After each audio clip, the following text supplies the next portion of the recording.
இங்கே பாருங்கோ, எனக்கு மண் சஞ்சிகையில் நான் எழுதுறதுக்கு எனக்கு அவார்ட் கிடைச்சிருக்குது 35வது ஆண்டில்.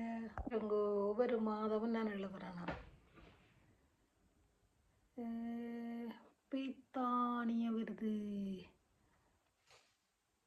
பெற்ற செல்வத்தையும் கடைசி வரை மற்றவருக்கும் கொடுக்கணும்டா செய்தோ எனது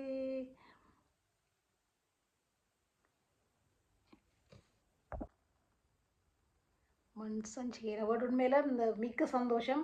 இந்த பொன்மாலை பொழுதில் ஜெர்மனிலிருந்து வந்து எனக்கு ஞாபகமாக தரவணுமெண்டு சிவராஜ சார் நினச்சதுக்கு மிக்க நன்றி. அதான் அதை மேடையில் தரவணுமெண்டு நினச்சவர்.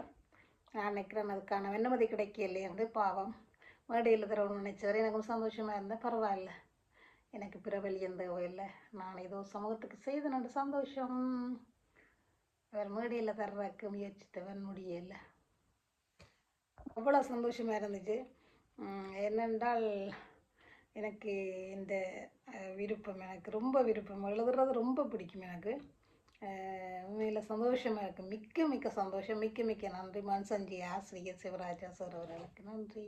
ஐ am really happy. Thank you Sivaraja sir.